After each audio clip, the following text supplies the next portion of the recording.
4 years ago, I was drinking myself to death. Today, I became a reverend. This is not the path that I saw coming, but once it did, I decided to see where it would lead. Stay tuned to the end, and we're going to pull a tarot card together. Welcome to the Reverend Jane Garrity podcast. I'm Reverend Jane Garrity, and I'm so glad you're here. This is a place for healing, honest conversations, spiritual exploration, and remembering who we truly are. So, wherever you are today, take a deep breath, settle in, and let's begin. Hi, everyone. I'm Jane, Reverend Jane Garrity, and today I'm sharing something deeply personal. It's not just the announcement that I have become ordained. It is the story of how healing, sobriety, and psychic development, and a lot of surrender have brought me to somewhere I never imagined that I would be. If you've ever felt like life completely changed the direction that you thought you were headed, I think you'll relate to this conversation. 4 years ago, I didn't think I was going to survive my own life. Today, I became a reverend. If you had told me then that this is where my healing journey would have led, I would have never believed you. I've spent the last 3 years studying at the Boulder Psychic Institute through the Church of Divine Light. During this time, I have dedicated myself to expanding my psychic and spiritual development through education and practice by completing hundreds of hours of psychic readings and healings. It has been a roller coaster of evolution and awakening, filled with gnarly growth periods, profound grief and immense joy, and moments of deep clarity. It's been a wild journey that has brought me to this exciting new chapter of my life. During that low point, I was a highly functioning alcoholic and in the cycles of my own pain and suffering, and I was on the brink of losing my second marriage. I had reached a point where I didn't want to live anymore. I choked out the words to my husband. I said, I need to quit drinking. I need to go to therapy, and I have to do this for me and me only. So I quit drinking. I began intensive trauma and addiction therapy, and I started the long journey of healing. At the same time, I was also entering a psychic awakening, although I wasn't sure that's what it was. I had suspected it intuitively, but there were times where I thought I was losing my mind. I would see people that weren't physically there. I would see animals out of the corner of my eye, hear whispers in my ear, and so many more experiences. It felt scary at first. I definitely had fear. But instead of running from it, I learned my intuition was telling me to lean into it. So I did. Turns out the people that I was seeing were my ancestors, spirit guides, totems, and they were telling me that if I didn't quit drinking then, I never would. My guides then began pushing me towards finding a teacher. So I followed my intuitive nudges. I found some fakes and phonies until I finally found the teacher in school that was right for me. Becoming a spiritualist minister was most certainly not the path I ever thought in this lifetime that I would ever be on.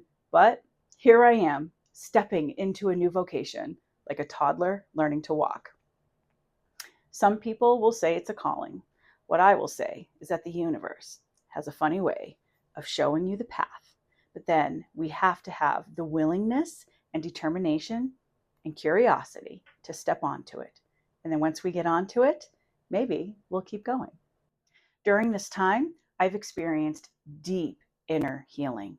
I've learned the truth about my complex trauma, which is abandonment, which showed me the path to healing myself, which has led me to also helping others. During these last 4 years, I've experienced consistent, catastrophic losses, the endless shedding of false identities, and learning how to step into and remembering my personal truth.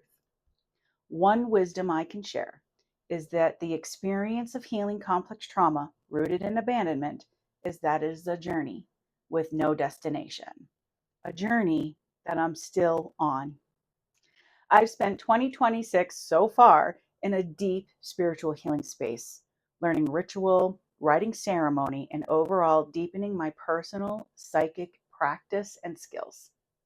I've also been learning how to choose myself, prioritize myself, especially when I found those old patterns resurfacing and when it felt hard.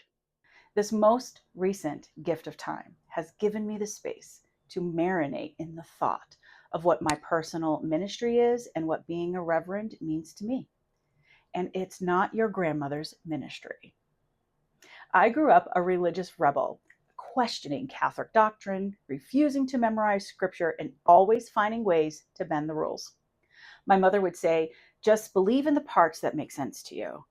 That answer left an impression on me then, and it still does today. I've always been grateful that she taught me this. Her perspective, which is take what resonates and leave the rest, has allowed me to have many experiences in my life with different religions, and it's led me to find this path to spirituality following the what made sense to me notion. That resonance has ebbed and flowed throughout my life, but the same golden thread has always been there, just waiting for me to pick it up and begin sewing the pieces of my personal puzzle together like a web of fate and destiny. To me, ministry isn't something that comes in a book or one that's filled with a set of rules, regulations, or rigid systems that have been built in shame, fear, hellfire. My ministry is not based in doctrine or worship, but in spirituality, autonomy, and freedom.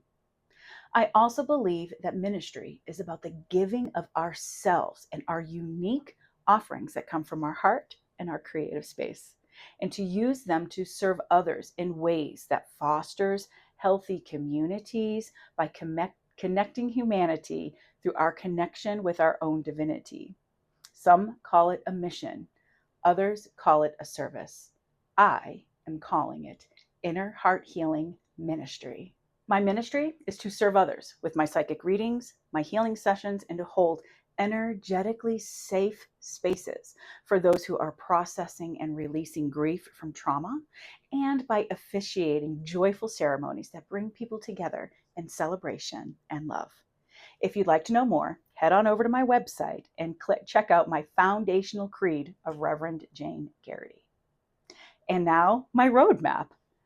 My healing roadmap is something I learned through the patterns of my awakening journey and has been helping me to find pieces of my personal puzzle. For those looking for inner freedom from their trauma, grief, and abandonment, the only way to achieve it is from learning about ourselves from the inside out and be willing to change our own behaviors. It is a solo journey of self-discovery through remembrance.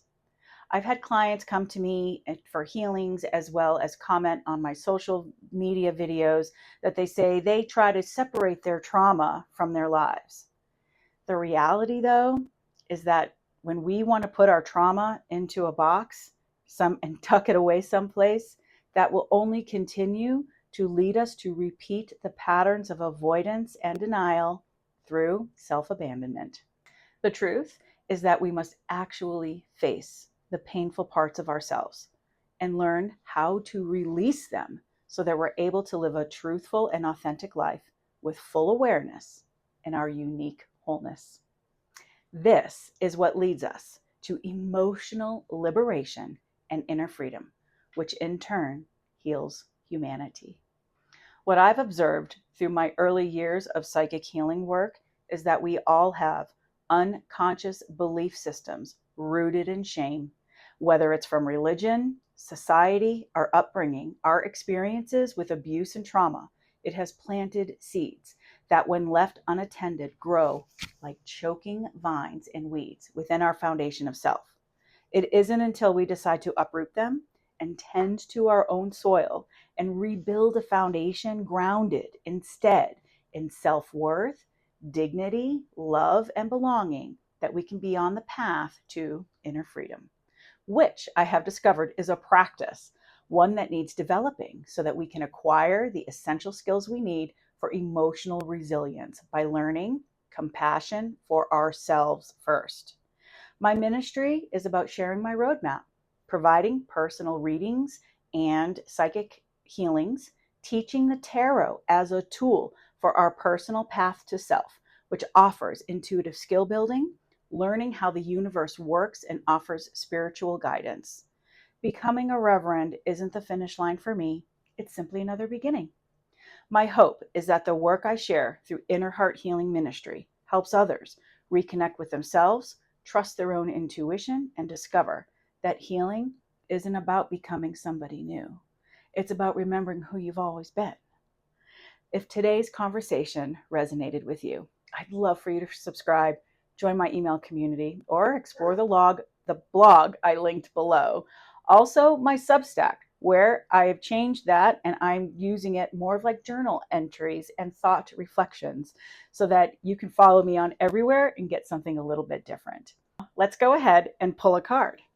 I'm going to teach the tarot also throughout my ministry. And a lot of people don't understand what tarot really is.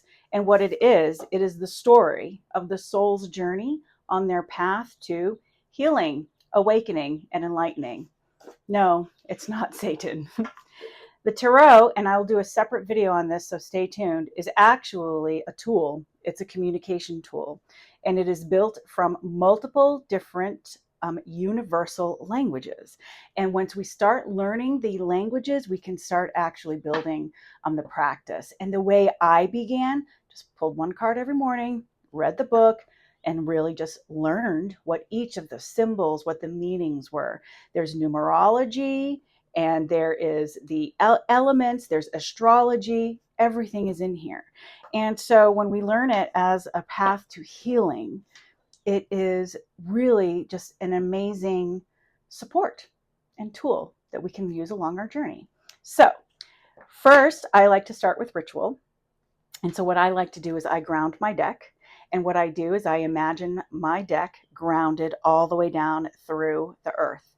And then I will say, hello, Supreme Being. Will you please bless this deck and this card pull today for my audience and for me throughout this ordainment announcement? Thank you. And then I will also even call in my ancestors or spirit guides. Please come into this card pull today and help me to intuitively understand the meaning of these cards. And then we pull a card. You know, you can shuffle, wait till one falls out. You can cut the deck, not cut the deck. It always depends on where your energy is in that day. Today we're cutting the deck. So this one is Two of Swords. This is really about finding balance within the mind. And so when I'm taking a look at like the energy of this, Swords is about the mind. It's the air element. And with these two crows, they're like kind of attacking her, but she's blindfolded. What if she just took off her dang blindfold? So I guess that's kind of fitting for this message today too, in announcing my ordainment is I'm taking off the blindfolds, I'm taking off the bumpers and getting going on this new direction and journey. So until next time, take good care of your heart.